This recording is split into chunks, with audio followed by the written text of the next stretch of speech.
जो पार्टी ये कहती हो कि दुनिया की सबसे बड़ी पार्टी है, अध्यक्ष महोदय वो अपना राष्ट्रीय अध्यक्ष नहीं चुन पाए अभी तक। अध्यक्ष महोदय भारतीय जनता पार्टी क्या है? अभी बता दे मैं अखिलेश जी ने बहुत हंसते हंसते कहा है, इसको हंसते हंसते जवाब देना। ये सामने जितनी पार्टियां हैं उनका राष्ट्रीय अध्यक्ष उन 5 लोगों को ही चुनना है परिवार के। हमें माननीय अध्यक्ष जी करोड़ों सदस्यों में से 12-13 करोड़ सदस्य प्रक्रिया कर चुनना है तो देर लगती है। आपके यहां जरा भी देर नहीं लगेगी। मैं कह देता हूं अभी 25 साल तक आप अध्यक्ष हो जाओ, नहीं बदल सकता। माननीय सदस्य श्री अखिलेश यादव जी।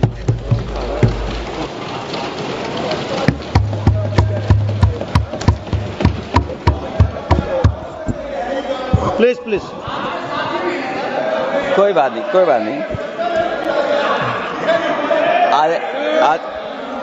अरे नहीं, आदरणीय सभापति महोदय मैं आपका बहुत धन्यवाद देना चाहता हूं कि बहुत ही महत्वपूर्ण और देश के लिए और बड़ी आबादी के लिए भारतीय जनता पार्टी की सरकार में एक और बिल आया है। अध्यक्ष महोदय, ये जो इस बार जो वक्फ बिल आया है, नाकामी का पर्दा इस बार है वक्फ बिल। और नाकामी कोई एक आध नहीं है, मैं कई नाकामियां बता सकता हूं। अभी मैं माननीय सदस्यों को सुन रहा था, वो पुराने कई बिल उनके बारे में चर्चा कर रहे थे कि कितने प्रोग्रेसिव बिल लेकर के आए हैं। मुझे याद है मैं उत्तर प्रदेश में उस समय था और मुझे लगा कि शायद इनकी वो बात ठीक होगी। एक ये बहुत तैयारी के साथ फैसला लेकर के आए थे और फैसला ये लिया था आधी रात के आज के बाद नोट नहीं चलेंगे, नोट बंद हो जाएंगे। अध्यक्ष महोदय, उस नोटबंदी नाकामी के बारे में भी तो चर्चा हो जाए कि अभी भी न जाने कितनी जगह पर कितना रुपया निकला जा रहा है, कितना निकल करके आ रहा है। केवल नाकामी नोटबंदी की नहीं, नाकामी बेरोजगारी की भी है, नाकामी महंगाई की भी है, नाकामी किसान की आय दोगुनी नहीं कर पाए वो भी इनकी नाकामी है।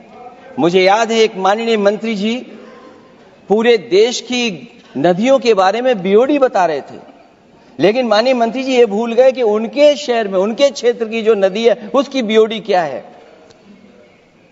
गंगा क्या साफ हो गई, यमुना क्या साफ हो गई, स्मार्ट सिटी क्या बन गई, क्या गोद लिए हुए गांव इन्होंने गोद से उतार दिए, उनकी क्या दुर्दशा है। इसलिए मैं कहना चाहता हूं, ये नाकामी का पर्दा इस बार वक्फ बिल बना है।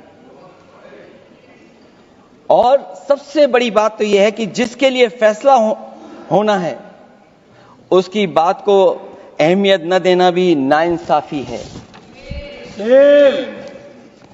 अध्यक्ष महोदय, नाकामी केवल यहां तक नहीं है। और भारतीय जनता पार्टी क्या है, मैं केवल एक पुरानी घटना याद करता हूं। एक बार फैजाबाद अयोध्या में एक कार्यक्रम था, उसमें बड़ी तैयारी की गई थी और तैयारी के साथ कलाकार मुंबई से बुलाए गए थे। हो सकता है वो सहमति दिल्ली से ना रही हो, केवल लखनऊ की सहमति से हो रहा हो कार्यक्रम। और जब कार्यक्रम की पूरी तैयारी हो गई, भगवान श्री राम बनकर के कोई आ गया, लक्ष्मण बनकर के कोई आ गया, मां सीता भी बनकर के कोई आ गया, हनुमान जी और भगवान हनुमान भी बनकर के कोई आ गया। लेकिन जब लखनऊ से वो हेलीकॉप्टर उड़ा और अयोध्या पहुंचा तो सब लोग थे, लेकिन उसमें हनुमान नहीं थे।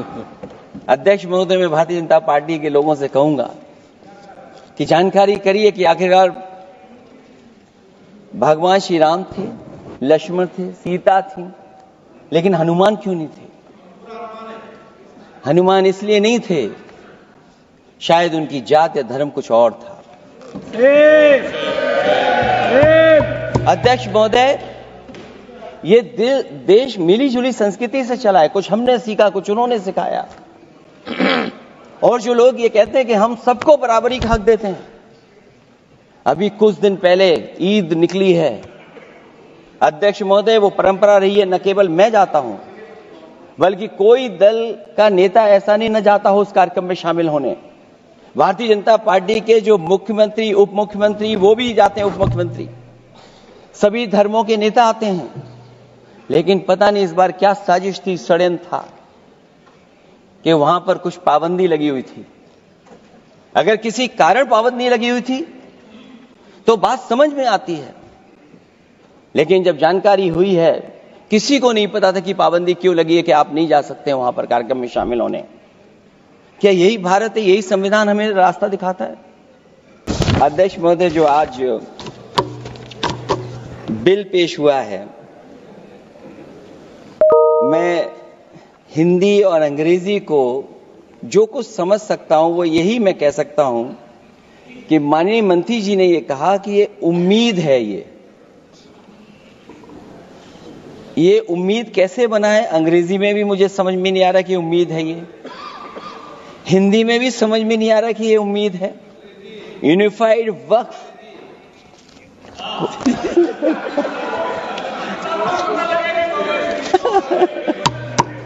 अध्यक्ष महोदय, यूनिफाइड वक्फ मैनेजमेंट, मैं अकेला काफी हूं। अध्यक्ष महोदय, ये अध्यक्ष महोदय, मैं समझ सकता हूं कि मैं वो बात छेड़ना नहीं चाहता था, लेकिन क्या करूं, मजबूरी है अब। अध्यक्ष महोदय, अभी माननीय सदस्य लोग ये कह रहे हैं कि हमारे सदस्य नहीं है यहां पर, जो हमारे साथी हैं। लेकिन अध्यक्ष महोदय, मैं ये कहना चाहता हूं, अध्यक्ष महोदय, मैं ये कहना चाहता हूं, ये जो बिल लाया जा रहा है, भारतीय जनता पार्टी में एक मुकाबला चल रहा है। भारतीय जनता पार्टी के अंदर मुकाबला चल रहा है कि खराब हिंदू कौन बड़ा है। और ये बात अध्यक्ष महोदय मैं ऐसे ही नहीं कह रहा हूं। जो पार्टी ये कहती हो कि दुनिया की सबसे बड़ी पार्टी है, अध्यक्ष महोदय, वो अपना राष्ट्रीय अध्यक्ष नहीं चुन पाए अभी तक। अध्यक्ष महोदय, भारतीय जनता पार्टी क्या है?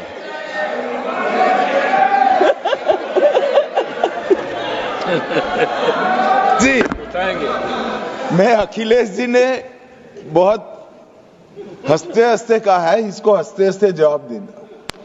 इस सामने जितनी पार्टियां हैं उनका राष्ट्रीय अध्यक्ष उन 5 लोगों को ही चुनना है परिवार के।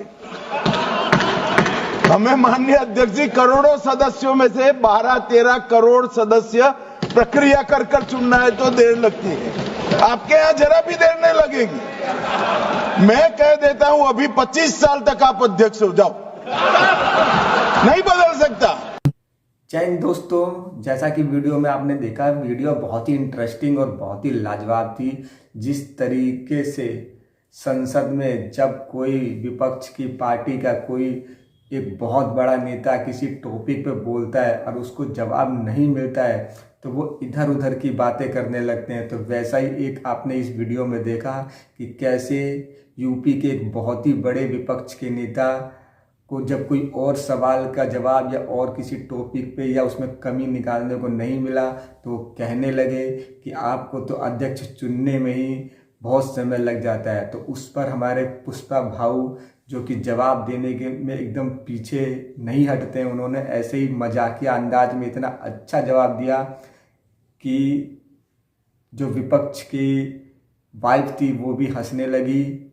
और उनकी हाजिर जवाबी पे उन्होंने क्या किया, क्या कहा, आपने इस वीडियो में देखा ही कि हमको अध्यक्ष चुनने में महाराज इसलिए ज़्यादा टाइम लग जाता है क्योंकि आप चुनते हो 2, 4, 5 सदस्यों में से अपने ही परिवार में से, लेकिन हमारे में इतने सदस्य हैं, इतने करोड़ों सदस्य हैं जिनको चुनने में बहुत टाइम लग जाता है। इस बात पर पार्लियामेंट में सब ठहाके मार के हंसने लगे। तो कैसा लगा पुष्पा भाई अमित शाह का जवाब आपको? अगर आप भी अमित शाह की इस हाजिर जवाबी को पसंद करते हैं तो इस वीडियो को जरूर लाइक और सब्सक्राइब कीजिए, नए हैं तो जरूर कीजिए। मिलते हैं और भी अच्छी वीडियो के साथ। जय हिंद।